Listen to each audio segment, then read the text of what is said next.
Hello and welcome back to Kim Reads as we continue with Phantom.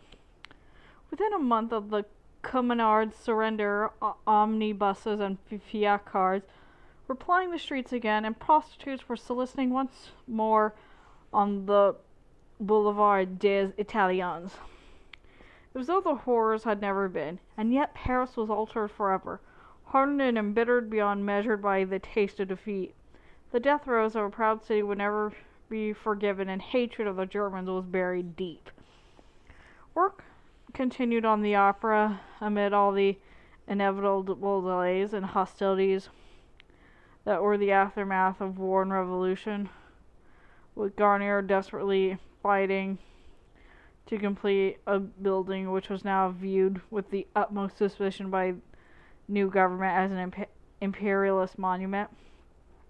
By the time he had struggled through to reach the theater's inaugural night, I had been through many years snugly installed in the bowels of the fifth cellar.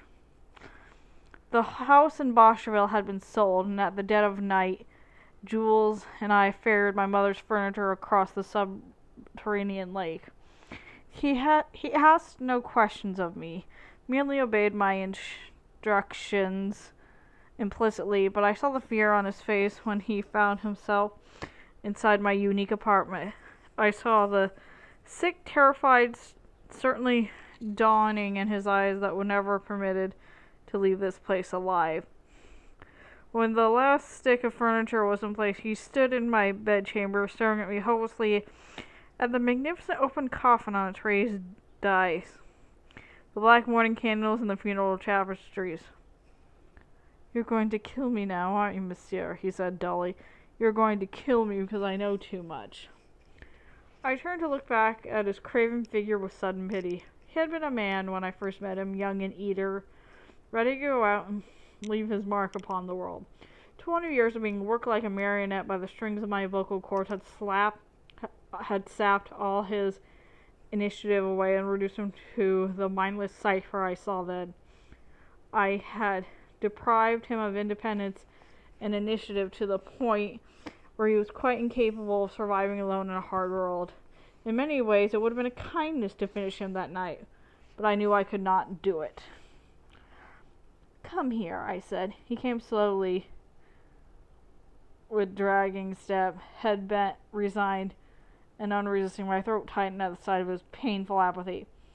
"If you ever speak of this place to anyone, I shall kill you," I continued calmly. "Betray my secret, and I will hunt you down wherever you may flee. There is no place on earth where you will be safe from my hand. But swear to keep silent, and I will raise your family in all the comfort you could have ever wished." He lifted his head uncertainly. I don't understand, monsieur," he stammered. "What are you asking of me?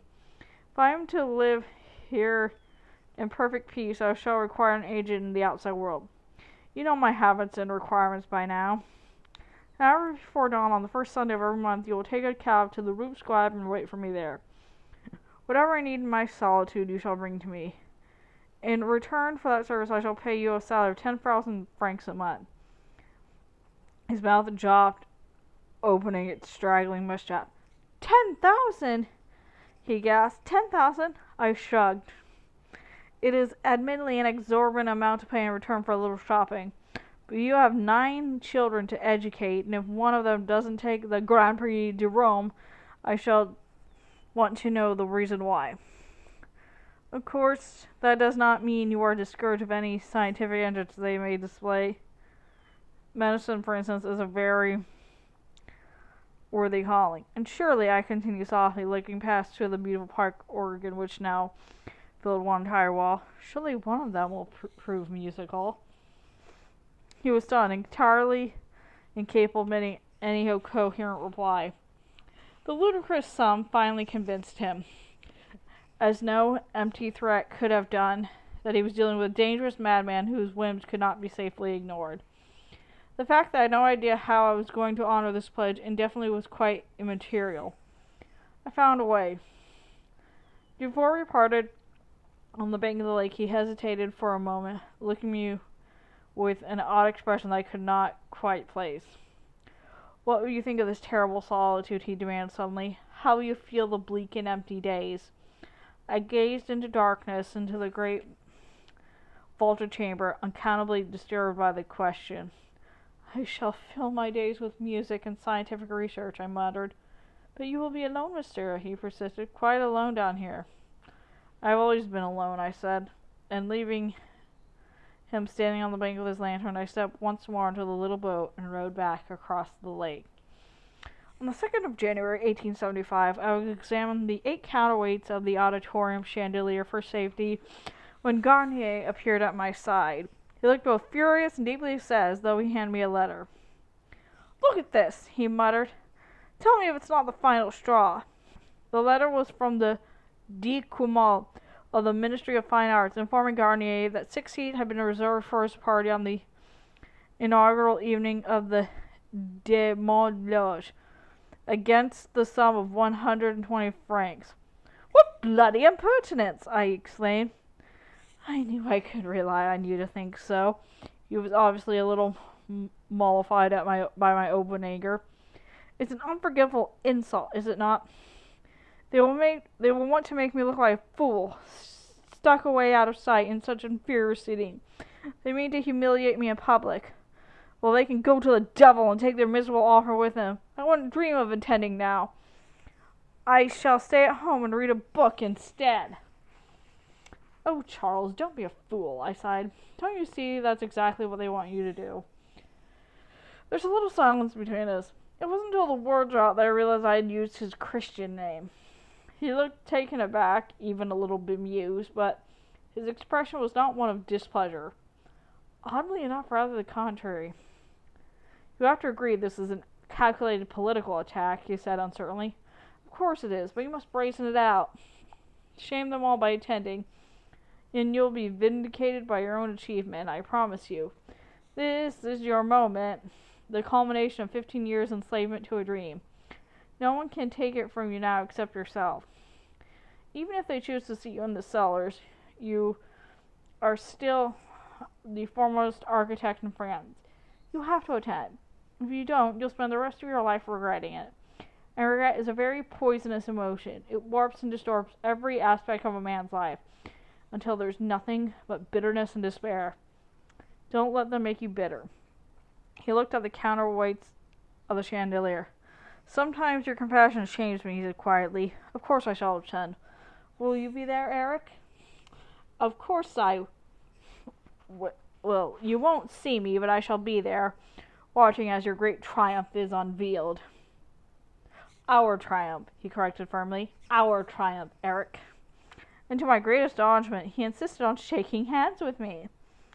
It was a night to remember, the 5th of January, 1875. From my hidden vantage point above the Grand Escalier, I watched the crowds arrive. A host of preening, posturing members of society lined the stairs of Count Silver marble, some of them the poor for 1,000 francs, the cost of a ticket attained through the unofficial channels of the open market. I, who had paid nothing for the privilege of seeing kings and queens pass beneath my contemptuous gaze, was amused by the blatant bowing and scraping I saw taking place down there. However many monarchs and emperors she may dispense with, France seems a sneaking admiration for blue blood. The instinctive urge to crawl and curry favor with one's superiors is that ingrained in the stench of an onion in a peasant's hands. King, emperor, president, it doesn't matter what they choose to call them. The undignified groveling continued in the spite of the communes and revolution. Equality, Rivoli, fraternity, they're all simply illusions of the deluded poor. We were treated to Meyerbeer that night. Meyerbeer, Rossini, and Deleuze. I could see the audience scanning the Premier Lodge with their opera glasses, searching in vain for a sight of Garnier.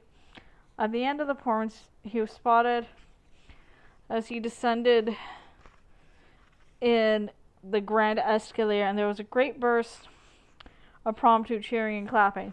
"Bravo, Garnier! Bravo! Bravo!"